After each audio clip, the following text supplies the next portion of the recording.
Mother Hulda. Once upon a time, there lived a widow with her 2 daughters in a small town. Both were named Marie, but they couldn't have been more different. One of the daughters was diligent and beautiful, while the other was ugly and lazy.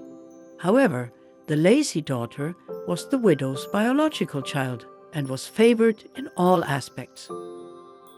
On the farm, the lazy one didn't have to do any work, leaving the burden of all the chores on the pretty daughter. But the pretty daughter was gentle and hardworking. Despite being assigned the dirtiest tasks every day, she never complained. As she sat by the well, as usual, working on her sister's clothes with a spindle until her fingers bled, she decided to cool her fingers in the cold water. In that moment, the spindle slipped from her weary fingers and fell deep into the well. Filled with shock and uncertainty, the young Marie went to her stepmother and told her about the accident. Her stepmother was a strict and cold-hearted person. She accused the girl of losing a valuable spindle and bringing only misfortune. Even the lazy stepsister berated the girl for her mistake. Rage filled the air, and the harshest accusations were made. The girl was blamed for the misfortune that had befallen her mother, who had become a widow so early. Now she was expected to make things right, even if it meant plunging into the well. With tears in her eyes, the young woman returned to the well. She looked into its dark depth, but couldn't see anything. Her tears dripped into the abyss. Gathering her courage, she jumped into the well. As she fell, she felt the world around her fade away. She watched as the opening of the well vanished into the distance, while she descended endlessly. Finally, it became dark, and she closed her eyes. When she no longer felt the sensation of falling, she opened her eyes. Instead of finding herself at the bottom of the well, she lay on a beautiful flower meadow. The sun was shining, and a feeling of bliss washed over her. With newfound courage and confidence, the young woman set off on her journey. After a few steps, she came across a stone oven, from which she heard a voice calling. "Oh, pull me out! Pull me out or I will burn! I'm already fully baked!" Curious, she approached the oven and opened the iron door. Inside, she saw a dozen loaves of bread, perfectly baked and deliciously fragrant. Without hesitation, she took the baking shovel and removed all the loaves from the oven. The young woman continued on her way, feeling optimistic, until she came across a large apple tree a few minutes later. The apples were gleaming in a rich red color and beckoned to her. "Oh, shake me, all of us apples are ripe together," they called out. Fearlessly, the young Marie approached the tree and began shaking it vigorously. She even had to climb a bit to reach the topmost apples, but she didn't mind. With all her strength, she shook the tree until the last apple fell. Once she was done, she neatly gathered them together. Finally, she reached a small cottage atop a hill in the picturesque landscape. An old woman with a wide grin sat by the window. The old woman had enormous teeth, which made the young woman feel a bit scared, and she thought of running away. But the old woman called out to her in a friendly voice. "Why are you afraid, dear child? Stay with me, and if you want to do all the housework properly, you will be rewarded. Just make sure you make my bed well and shake it diligently so that the feathers fly. Then it will snow in the world." I am Mother Hulda. The young woman had a good feeling in her stomach and accepted the invitation. Hard work didn't deter her, and if it meant staying a little longer in this enchanting place, she was more than happy to do so. From then on, she took care of all the chores for Mother Hulda, and because she was always diligent and motivated, she never hurt an unkind bird during her time there. In the morning, as promised, she vigorously shook the feather beds, causing feathers to fly around the room and find their way out of the window. And every time she did that, snowflakes fell to the ground in the world. She lacked nothing, and each day was a joy. But after some time, no one can say exactly how many weeks or even months had passed, homesickness started to creep into her heart. Eventually, the young woman shared her feelings with Mother Hulda, who put on a friendly face and spoke to her. "I am pleased that you want to go back home, and because you have served me so faithfully, I will take you there myself." She took the young woman's hand and led her to a large gate of the hill.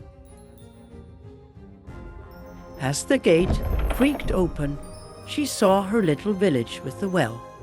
She turned around to bid farewell to Mother Hulda and thanked her for their time together.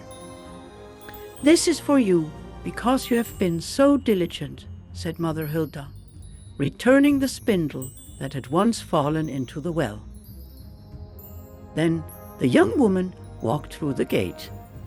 In that moment, a golden shower fell upon her, covering her completely in gold. "Farewell, Marie," Mother Hulda called after her as the gate closed once again. When the golden Marie reached her mother's yard again, the rooster looked at her in amazement and began to shout out with delight. "Kikeriki! Our golden maiden is here again." So she went to her mother, and because she arrived completely covered in gold, they both welcomed her with joy. But how could that be? Where did all the gold come from? They asked in wonder. The golden daughter told them about her experiences and the wonderful time she had with Mother Hulda and the reward with which she was finally sent home. The stepmother listened intently and decided to send her own daughter to Mother Hulda so that she too could come home with lots of gold. Thus, lazy Marie also sat by the village well, with the spindle in her hand.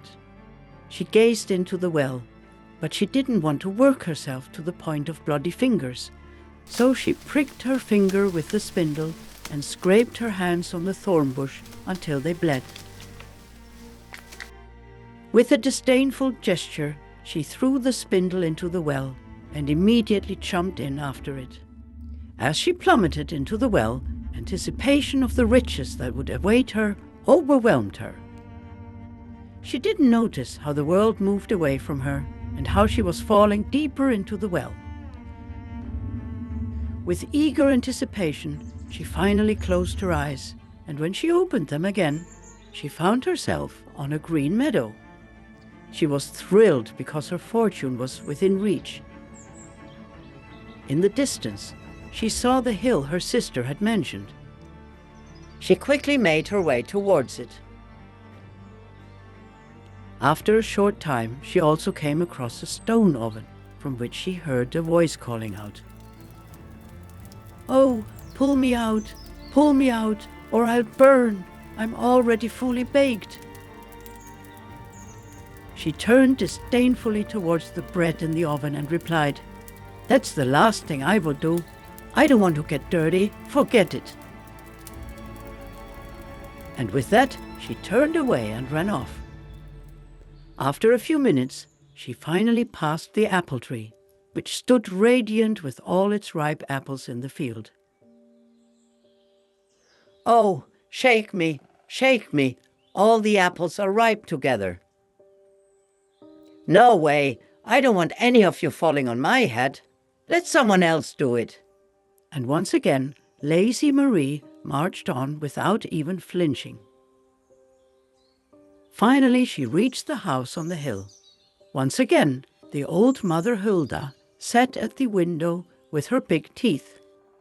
But lazy Marie felt no fear or dread about this encounter. Her sister had already told her everything, and she knew there was nothing to worry about. The old woman would soon shower her with gold, and they could finally start a better life.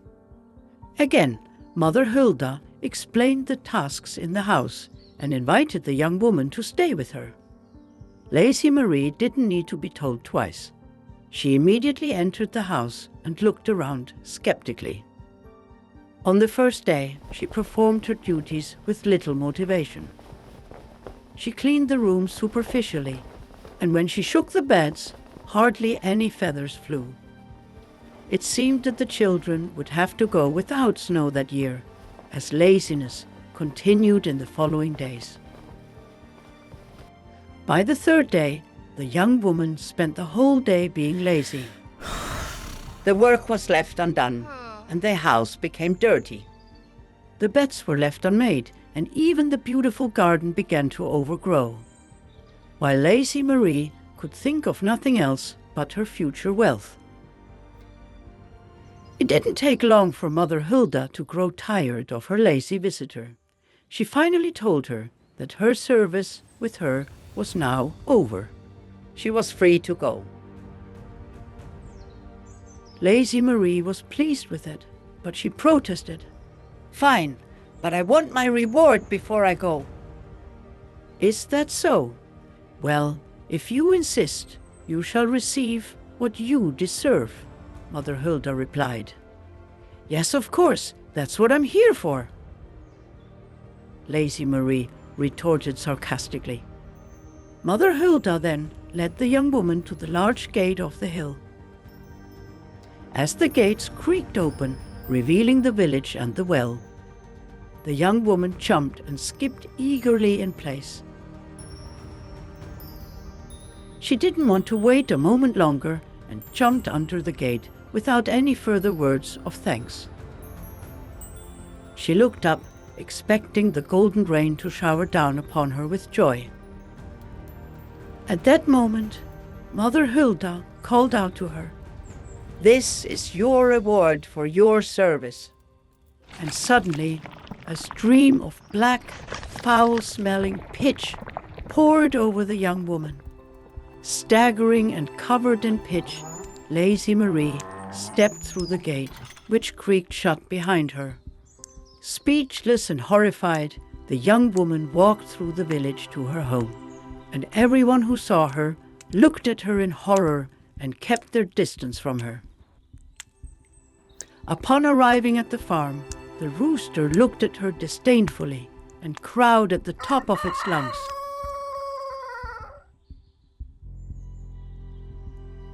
The pitch never left Lazy Marie for the rest of her life. Soon, everyone began to call her Pechmarie. As for her stepsister, she would never lack anything again, and everyone would call her Goldmarie. The incredible story of Mother Hulda spread throughout the entire kingdom. The lives of the family were forever changed by the diligence of one and the laziness of the other. But soon, everything would change for the kingdom as well.